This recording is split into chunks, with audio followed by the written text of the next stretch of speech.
10 GMC with the Vortec motor 3700.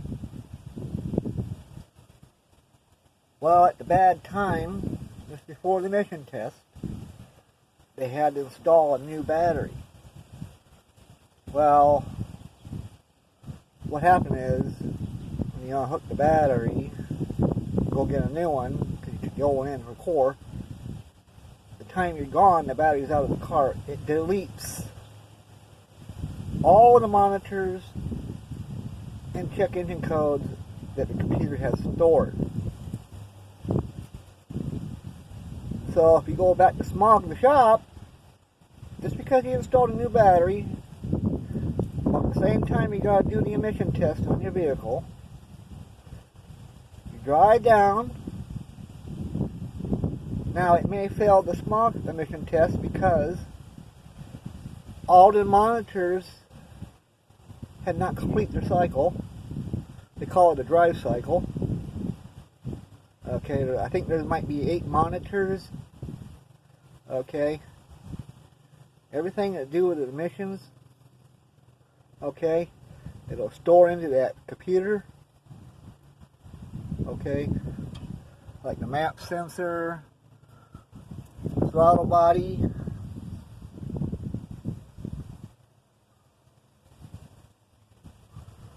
the O2 sensors. Well, this vehicle did not complete all the monitor settings. And what part did not complete, connect to the computer, was the O2 sensors. Okay, now some cars, it will not complete the O2 sensors. Okay, it will not connect it to the computer because the way they designed the vehicle, early in the morning, that's time to do it. Start your car up cold. Let it idle with the air conditioning on. Okay, the air conditioning has to be on. Okay, so it'll see it. Not only the GMC, but I think it was a Honda car my granddaughter's dad has. It would not connect the O2 sensors until he ran his air conditioner.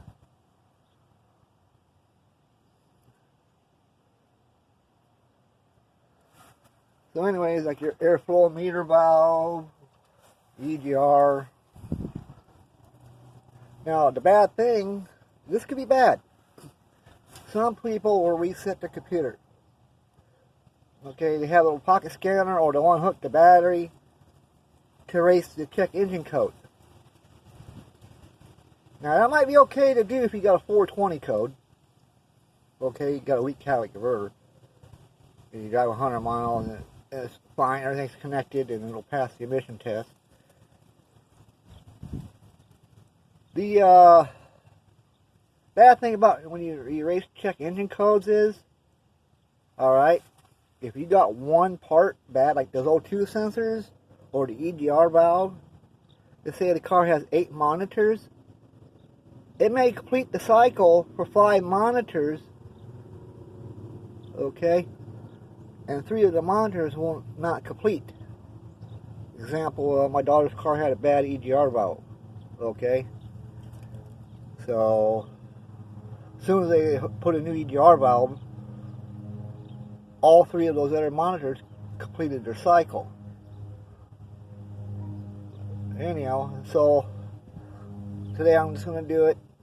I'm just going to do the warm up at idle with the air conditioning on. See if that will make the O2 sensor start working so the computer will see it, so it'll pass its emission test. But there's another reason I wanted to point out to you guys, if you wanted to do, you should know this.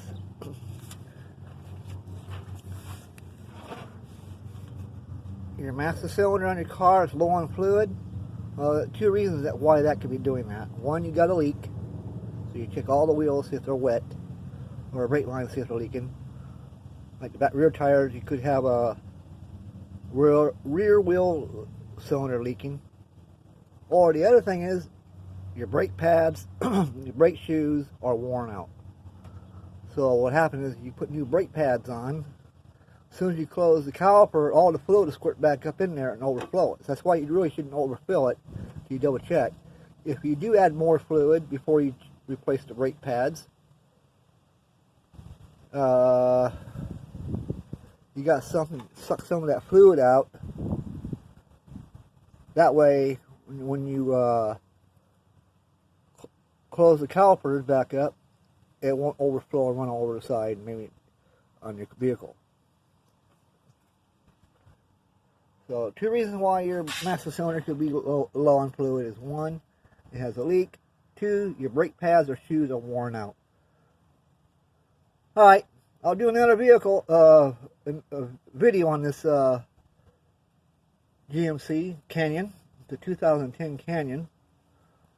We'll find out if those monitors set and it passes emissions. We get those O2 sensors to show up in the monitors complete, the vehicle should pass the emission test. As long as you ain't got a check engine light in your car, if it's 2000 or 2002, they don't have to put the probe up the tailpipe, okay? So, as long as no check engine light on, they just plug in the computer and they check the system. They don't see a check engine code anywhere. Your vehicle should pass the test. Alright, watch my other vehicle video coming up soon. The update on this vehicle is if it would pass the emission test. Now, another thing, why it's not completing those cycles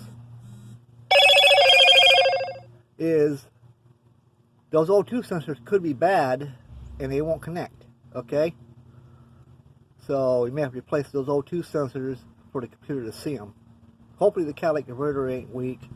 Got to get a device to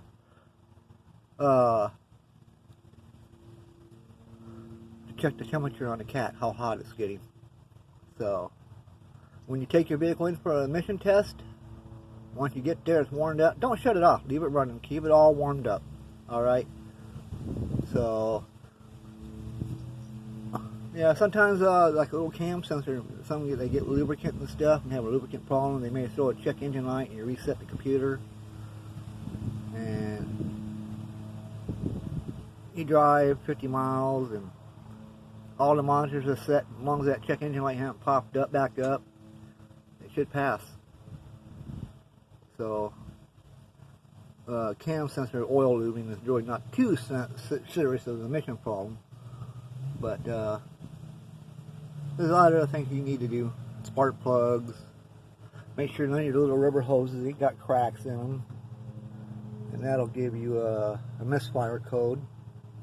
Alright, anyhow, if you got a problem with your car with it not passing the emission, you need to know what that check engine code is, or, you know, what my email address, kc6nfb@yahoo. Alright, I thought I'd show you this, guys. I'll show you in my videos. A lot of other mechanics won't tell you. If I can tell you what's wrong with your car, I will.